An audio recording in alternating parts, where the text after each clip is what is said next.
Madam Mayor, we need you in every city, in every state in the United States.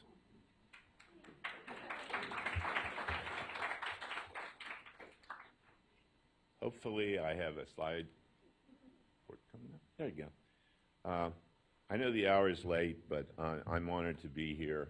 To all of you in the room, public servants and supporters of this great organization, thank you for your work. It's extremely important.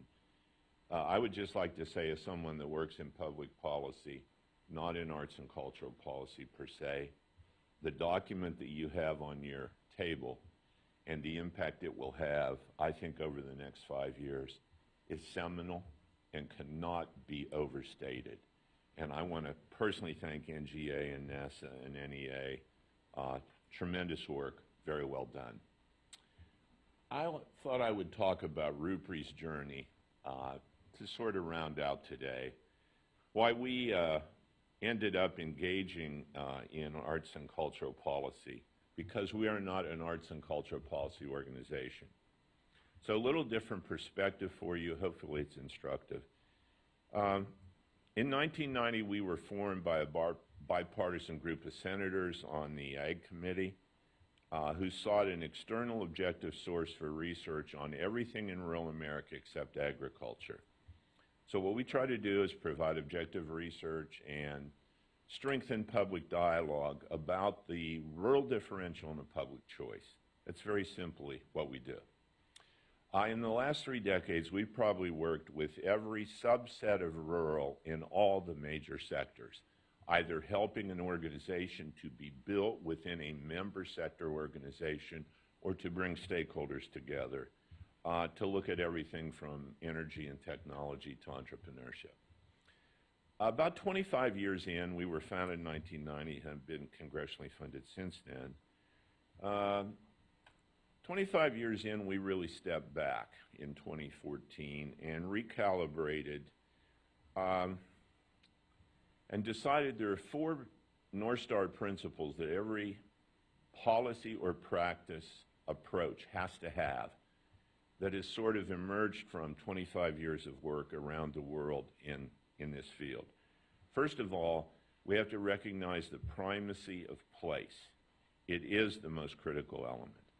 Secondly, all of the sectors are necessary. There is no one sector that is sufficient. So what policy has to do is overcome scale, capacity, and distance by leveraging every resource, every support. Thirdly, we really have to build comprehensive systems approaches. And lastly, and most important, we need a next generation consciousness in everything we do. How are we lifting up the next generation of rural leaders? To do that, and it's maybe not moving. Oh, okay. I knew the mayor could do it for us. Bless you.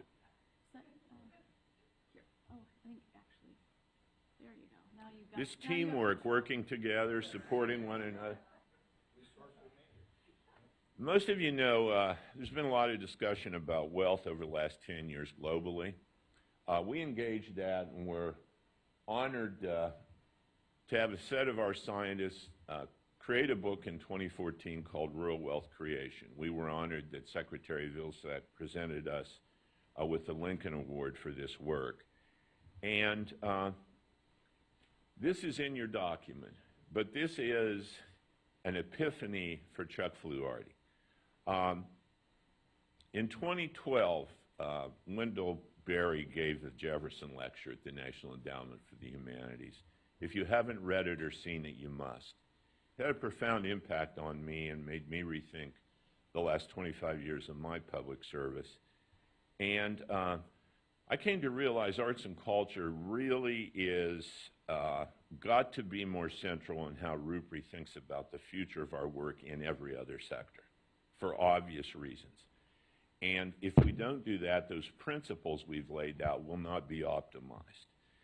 So that was in my brain when I went to Reedsburg, Wisconsin for the Farm Art Detour. And if you aren't aware of that, please go. It's phenomenal. Wish we had more time to talk about it. But this is so shadowy because it was late in the day and we were driving and I saw this and I stopped and I said, oh my goodness, I got to get a picture of this. Wealth. I brought it home and I looked at it and I realized this really is wealth. There's 3 hay wagons there. Some farmer has 3 hay wagons. He has some wealth. He also is pretty creative because he spelled it out. He also has a Monet painting behind him where he is operating. And if you look in the corner, the village or the farm has renewable energy. And above all else, Alton culture got all that to be looked at because of Reedsburg. And I realized Rupri is at a tipping point. And so, with the support of the NEA, my son, for full transparency, and Savannah Barrett on his staff and I, who were in that car, went to a motel in Reedsburg that night and decided, what are we going to do about this? And we spent a day and a half planning. It led to an NEA grant to build Next Generation. Many of you have come out and talked about it. We decided there were 3 things that needed done. We had to build regional networks to lift up next generation artisans, makers, and culture bearers. We needed a national summit, and we needed to build a digital learning commons. We proceeded to do that with the NEA grant, but critical to this was the theory of change. And our theory of change is long, but I want to read one sentence. Despite massive investments in rural community and economic development over decades, if communities targeted for these efforts cannot attract and retain the next generation of citizens and leaders in an ongoing manner, not simply for the next cohort, but for all of those that follow, they will diminish over time and wither away. There's a lot more in that theory of change. You might want to read it. And so we moved. In 2016, at the University of Iowa, 300 or so young makers, brokers, and growers came together. We were honored. The University of Iowa, USDA, and many partners, including NEA and ArtPlace, provided scholarships. Most of the folks that were there will say it was one of the more seminal events in thinking about the future of rural arts and culture as a community, not as an individual enterprise. That led, and there are the many partners, there's the group after 3 days of partying and thinking about the future and actually making things happen. That led us to think much more about the wealth. And we have now built all our analytic work in Rupri across all the sectors in which we work around a new theme, which is comprehensive rural wealth. And you will see the sectors that contribute to it. And what we want to argue is, and this is where we are headed, and this is why we were fortunate enough to win one of the first 4 inaugural NEA research labs. We are of the belief that we must think much more systemically about what, Madam Mayor, you have that fully replicates the wealth of your area.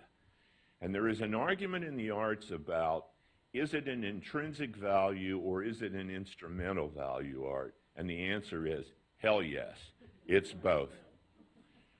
Now, I am not suggesting that all of this monetary value is not important. It is. But to retain those young people, it doesn't matter how much they make. If they don't have a diverse, cohesive, dynamic, environmentally sound, constructive community where they can lift up their service and bring value, it will not matter. They will leave. We're fortunate now, 3 years later, in about 3 weeks, down in the Delta, we will have the second of these national convenings. We're very honored that Carlton Turner and the folks in Utica and Jackson, Mississippi, will be bringing folks from all the regions together for another Next Generation Summit. This, unfortunately, is now sold out. It's extremely exciting to me, it is, but that needs to be occurring in every region in the United States, where young growers, makers, and bearers come together and share their regional culture with folks from everywhere else. So that's where we're headed.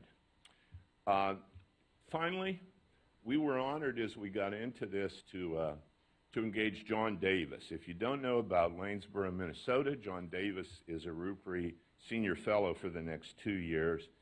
He has built an amazing story with his partners in Lanesboro, and he'll be working with us as we move the lab out into some community research. We must get beyond conceptualization of how arts and culture matter to actual research on the why of that beyond GDP. Because to be real honest, as Robert Kennedy said, GDP measures everything except that which makes our lives worthwhile. And there is much more in rural that makes the life of young people worthwhile. And the question we are raising is, are we valuing what we measure or measuring what we truly value in the arts and culture? So I close with a couple final thoughts. We're fortunate to just be embarking on a 5-year effort with the Smithsonian and the Federation of State Humanities Councils called Crossroads, Change in Rural America. We will be in 35 cities and micro cities and smaller with a museum on Main Street looking at that question. And I close with Lanesboro for you. Trail crossing is what it says in Lanesboro. If our trails do not cross, we do not hybridize the beauty that we all bring. Lanesboro has an active theater, which has transformed that community. It has an active artisan space. It is truly an amazing place. 754 people, has completely transformed, as all the other communities we've talked about, the nature of the culture, the economic activity that is there, and it's now a model for the nation because it believed that GDP was not the only thing. It was part of the thing. And the major thing was it webbed the entire community together around an envisioned future. So in closing, I just want to thank NASAA, NGA, and the NEA. The document in front of us cannot be put on a shelf. It must move to action in policy and practice across the United States. It was great to be with you. Thanks so much.